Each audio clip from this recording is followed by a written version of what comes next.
अऊज़ु बिल्लाहि मिनश शैतानिर रजीम बिस्मिल्लाहिर रहमानिर रहीम अल्हम्दुलिल्लाहि रब्बिल आलमीन अस्सलातु वस्सलामु अला अशरफिल अंबिया वल मुरसलीन व अला आलिहि तय्यबीन अत्ताहिरीन अल मासूमीन अल्लज़ीना अज़हबल्लाहु अन्हुमुर रज्स व तहहरहुम तत्हीरा अम्मा बअद। अज़ीज़ान मोहतरम, हमारी आपके साथ गुफ्तगू हज़रत इमाम मूसा काज़िम अलैहि आलाफ़ुत तहियत व सना की मज़लूमियत के अय्याम में हज़रत की ज़िंदगी से मुताल्लिक़ वाक़यात और हिकायात के बारे में जारी है। हमने अली इब्न यक़तीन से मुताल्लिक़ कुछ वाक़यात आपकी खिदमत में नकल किए। आज का माजरा भी उन्हीं वाक़यात से मुताल्लिक़ है। अली इब्न यक़तीन उसकी रूटीन ये हुआ करती थी कि वो खुम्स की रकम हज़रत इमाम मूसा काज़िम अलैहि आलाफ़ुत तहियत व सना के सुपुर्द किया करता था और उनके लिए भिजवाया करता था। बसा औक़ात हालात ख़तरनाक होते थे और ऐसा माल इमाम मूसा काज़िम तक मुंतकिल करना, ख़त व ख़िताबत करना, खतूत पहुँचाना, जवाब लेना नहायत ही दुश्वार हुआ करता था।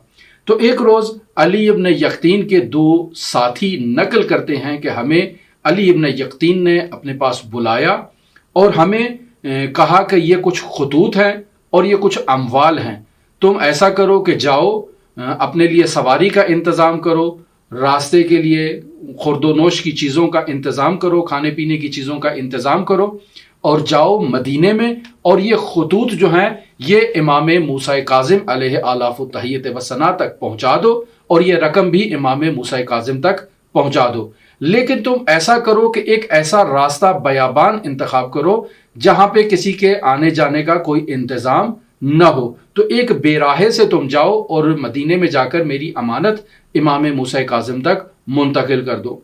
ये अफराद कहते हैं कि हम इसी तरह से अनजान रास्तों से गुजरते हुए मदीने की तरफ बढ़ रहे थे कि बतनुर रमा नामी मकाम पर जब हम पहुंचते हैं तो हम वहाँ पर कुछ देर सस्ताने के लिए बैठ जाते हैं ताकि हमारे हैवानात भी थोड़ा सांस ले लें। हमने उनके आगे जो घास और चारा वगैरह है वो निकाल कर रखा ताकि वो उसको खाएं, उससे इस्तेफादा करें और हम भी कुछ देर आराम करें। हम अभी बैठे ही थे कि हमने एक घुड़सवार को अपनी तरफ आते हुए देखा।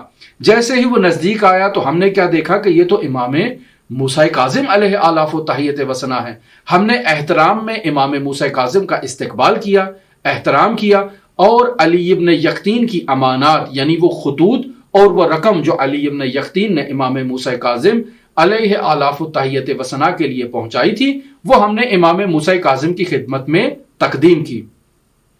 इमाम मूसा काज़िम अलैहि आलाफ़ुत तहियत व सना ने उन खतूत का मुतालिया नहीं किया बल्कि अपनी तरफ से कुछ खतूत निकाल कर दिए और इन दो अफराद से कहा कि ये तुम्हारे खतूत के जवाबात हैं। यानी बगैर खत पढ़े हुए इमाम पहले से खत के जवाब तहरीर करके लाए थे और वो इमाम अलैहि आलाफ़ुत तहियत व सना ने इन दो साथियों को दिए और कहा कि ये आपके खतूत के जवाबात हैं, जाकर ये अली इब्न यक़तीन तक पहुंचा दें।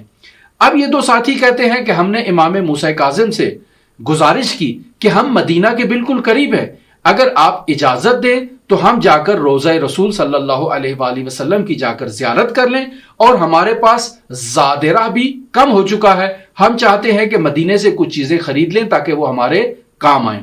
इमाम आली मुकाम अलैहि आलाफ़ुत तहियत व सना फरमाते हैं कि जो तुम्हारे पास ज़ादिरा मौजूद है वो तुम मेरे पास लेकर आओ। ये इनके पास जो सामान मौजूद होता है इमाम की खिदमत में तकदीम करते हैं। इमाम थोड़ा उसको अपने हाथ से टटोलते हैं और उसके बाद फरमाते हैं कि ये जो सामान है अब तुम्हारे लिए मदीने तक किफायत करेगा। इमाम का दस्ते शफकत इन सामान के ऊपर पड़ चुका है, अब इसमें बरकत आ चुकी है, ये मदीने के लिए काफी है, अब तुम्हें मजीद किसी सामान को खरीदने की जरूरत नहीं है। और तुम जो दूसरी बात कर रहे हो कि रोज़ा रसूल में जाकर रसूल खुदा सल्लल्लाहु अलैहि वसल्लम की ज़ियारत करो, तो तुमने मुझे देख लिया है, समझ लो तुमने रसूल खुदा सल्लल्लाहु अलैहि वसल्लम की ज़ियारत कर लिया। क्यों? क्योंकि हक्का इमाम मूसा काज़िम रसूल खुदा सल्लल्लाहु अलैहि वसल्लम के न सिर्फ फर्जंद हैं बल्कि रसूल खुदा सल्लल्लाहु अलैहि वसल्लम के 11वें जानशीन भी हैं। लिहाजा इमाम मूसा काज़िम अलैहि आलाफ़ुत तहियत व सना ने کوفے مدینے کے اندر موجود خطرے کو بھانپ لیا جو ان دو افراد کی کمین میں تھا، لہٰذا ان کی راستے میں ہی مدد کی، اور اس عنوان سے امام موسیٰ کاظم علیہ آلاف التحیت وثنا نے علی ابن یقطین کی مدد کی اور اس تک یہ خطوط پہنچا دیے اور ان کے ان قاصدوں کو مدینے آنے کی اجازت نہیں دی تاکہ ان کے لیے کسی قسم کی مشکلات پیش نہ آئیں۔ ان کے لیے اگر مشکلات آئے گی تو نتیجہ نکلے گا کہ علی ابن یقطین کے لیے مشکلات پیش آئیں۔ لہٰذا آپ دیکھیے گا کہ امام موسیٰ کاظم علیہ آلاف التحیت وثنا نے کیسے ان دو افراد کی مدد کر کے گویا کہ علی ابن یقطین کی مدد کی۔ ہماری آپ کے ساتھ گفتگو حضرت امام موسیٰ کاظم علیہ آلاف التحیت وثنا کی مظلومیت کے ایام میں حضرت کی حالات زندگی، واقعات اور حکایات کے بارے میں جاری ہے۔ اگر آپ دلچسپی رکھتے ہوں تو ہمارے ساتھ رہ سکتے ہیں۔ اللہم صلی علی محمد و آل محمد وعجل فرج قائم آل محمد۔